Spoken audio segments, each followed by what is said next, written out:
With this project, we tried to find how German influence impacts our daily lives. A European country can seem pretty abstract in day-to-day life.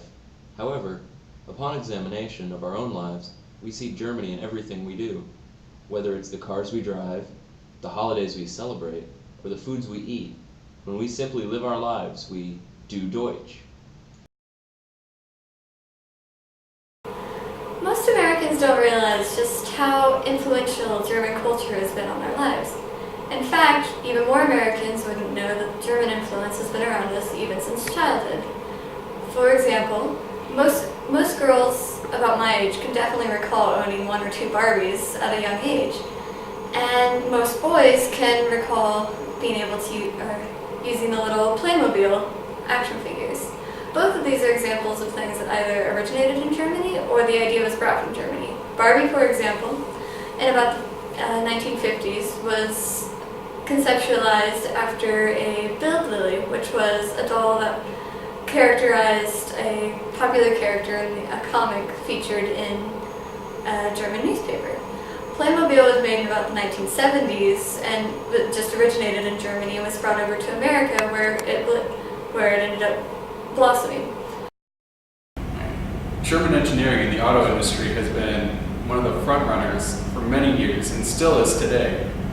Their engineering has created many of the new technologies in the auto industry that we see in modernized cars.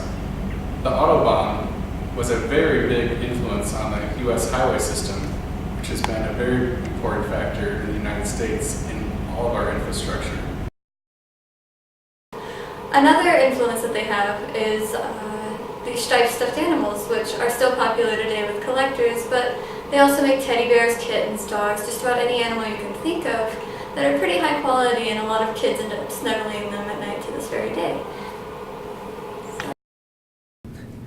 Well, my family's German, so I guess that kind of impacts how Germany influences my daily life. I mean, come on, our last name is Ketzenberger, like 14 letters and a million syllables and like a zillion E's. It's really German.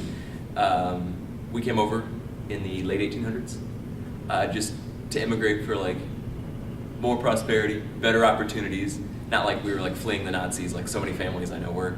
But yeah, we came over and in Ellis Island it was Katzenbarger, and they changed it to all E's eventually when we moved out to western Ohio and then eventually to northeastern Indiana, and that's where my family is from on my dad's side. We're not German on my mom's side, but you know. So yeah, my family's German. And if you think about it, a lot of families you know probably are. One of the #1 immigrant groups in the United States, like throughout the 18 and 1900s, were Germans. Like how many people do you know with the last name Wagner, or Smith, or Miller, or Müller? When many people think of the word Hollywood and the film industry in the United States, they think of purely American interest, and that's where it originated from. But in fact, it actually came from many German influences through the immigrants who came in after World War I and World War II. The film industry boomed after these immigrants moved into the United States and fully developed the industry into a much bigger industry than it is today. The media in the United States is known all throughout the world, and many people think that it's actually purely American, but in fact, its roots are heavily influenced in German heritage. Another important way that Germany has affected American daily life can especially be seen around the holidays. See, the concept of Santa Claus that America often uses is actually very closely related to the old German folklore that surrounds St. Nicholas. St. Nicholas would visit all the good boys and girls and give them presents while punishing the bad ones. The story is still told to American children to this day. Besides the concept of St. Nicholas, Advent calendars, which become increasingly popular at the beginning of December, where either little presents or chocolates are used to count down the days until Christmas Eve. This practice was also originated heavily in the German tradition.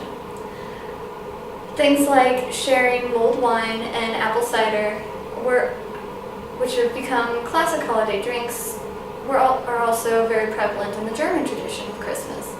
So these drinks can often be shared with your family and friends, especially when you're doing the age-old tradition of decorating the Christmas tree with little ornaments and trinkets and garland. This act also finds heavy roots in its German tradition. Another way in which Germany has influenced American culture is through the music industry.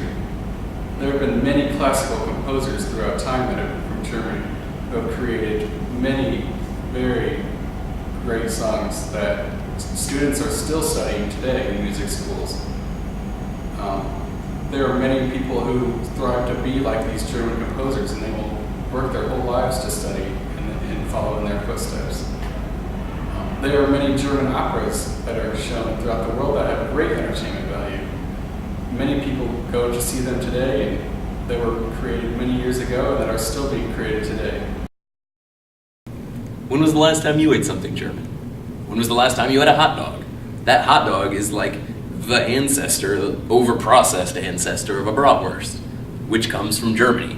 Like, meat in little packages in a bun has got to be one of the most quintessential German things you can think of, and we eat it all the time. Hot dogs are everywhere.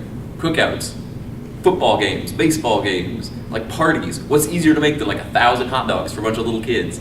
Like, that's German influence. And we don't even think about it. We just go, we buy the package of Oscar Mayer hot dogs, we move on. What's better than a hot dog? An actual bratwurst. That is amazing. Ever had a bratwurst with sauerkraut?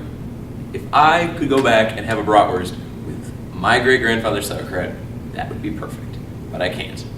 But you can get sauerkraut now. Heck, you can make sauerkraut now. And it's supposed to be delicious. Honestly, it's better if you make it. There's this festival down in Oldenburg, Indiana called the Friendship Festival, and it's a big German celebration, and their sauerkraut is excellent. Everyone should go. It's in August, so you should go. But what else is German food? Do you like gummy bears? Haribo is the original gummy candy company, and they've been making gummy bears in Germany since like the 1800s, and they're delicious, and they're the original, and they have that little shape, and they do the little mold, and it's delicious. Like, every gummy worm you eat came from that same technology. Every gummy bear you eat, from Germany. So German food is everywhere, like candy, sausage, sauerkraut, it's all there, and it all goes back to Germany.